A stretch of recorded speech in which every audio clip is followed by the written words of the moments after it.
Assalamualaikum warahmatullahi wabarakatuh. Nama saya Nuzila Reynilda Holida.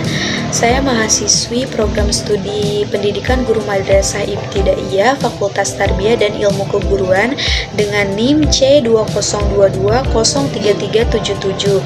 Di sini saya akan sedikit menjelaskan tentang metode penulisan karya ilmiah dan populer. Karya tulis ilmiah merupakan karangan yang menjelaskan sebuah pendapat hasil dari pengamatan, tinjauan, dan penelitian dalam bidang tertentu yang disusun menurut metode tertentu dengan sistematika penulisan, bahasa sesuai kaidah, dan kebenarannya itu dapat dipertanggungjawabkan.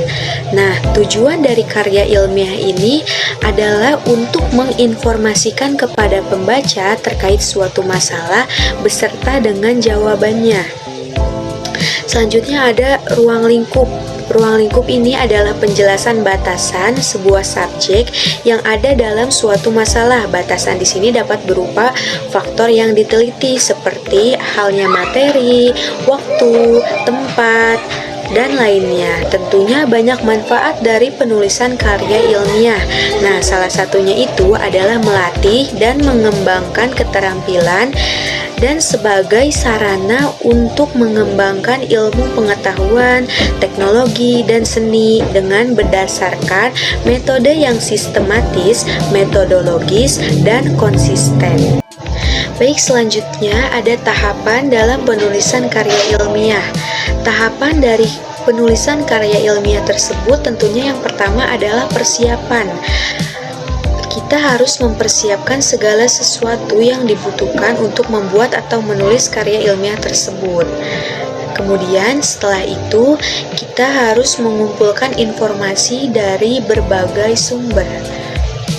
Selanjutnya itu ada tahap pelaksanaan, kemudian pembuatan draft, penulisan draft, revisi, penyuntingan, publikasi, dan yang terakhir itu ada evaluasi. Selanjutnya itu ada sistematika dalam penulisan karya ilmiah. Nah, sistematika dalam penulisan karya ilmiah itu yang pertama adalah pembuka. Kemudian itu ada isi, pembahasan, metodologi, penelitian, hasil dari penelitian, penutup, dan penunjang. Selanjutnya itu ada merujuk dan daftar rujukan. Arti dari kata merujuk itu adalah kata yang sebenarnya mengganti kata lain yang berada di kalimat sebelumnya. Daftar rujukan adalah bahan-bahan yang dirujuk langsung di dalam teks, mau itu dari buku, makalah, majalah, surat kabar, ataupun media daring, dan tentu sudah pasti tersebut di dalam teks. Perujukan ini dilakukan dengan menggunakan dan tahun di antara tanda kurung jika dua penulis perujukan dilakukan dengan cara menyebut nama akhir kedua penulis. Jika penulisnya lebih dari 2 orang, penulisan rujukan dilakukan dengan cara menulis nama penulis pertama dari penulis tersebut, kemudian diikuti dengan kawan-kawan atau it all.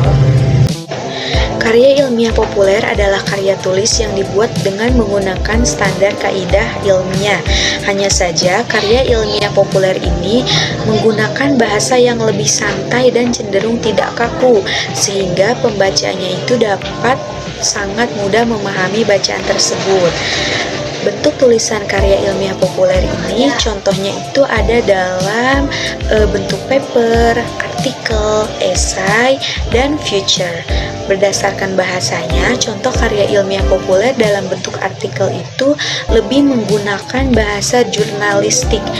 Sedangkan kalau esai itu menggunakan bahasa sastra, dan kalau future itu menggunakan keduanya, bergantung pada jenis future-nya. Nah, selanjutnya itu ada penyusunan model tulisan atau teknik ya. Pertama itu menentukan topik penelitian, kemudian membuat outline atau kerangka penelitian, mengumpulkan bahan. Yang keempat itu ada survei lapangan. pengembangan. Selanjutnya ada membangun bibliografi, kemudian menyusun hipotesis, menyusun rancangan penelitian, dan yang terakhir itu melaksanakan percobaan berdasarkan metode yang direncanakan. Seperti itu. Mungkin itu sedikit penjelasan dari metode penulisan karya ilmiah dan populer dari saya. Kurang lebihnya saya mohon maaf. Assalamualaikum warahmatullahi wabarakatuh.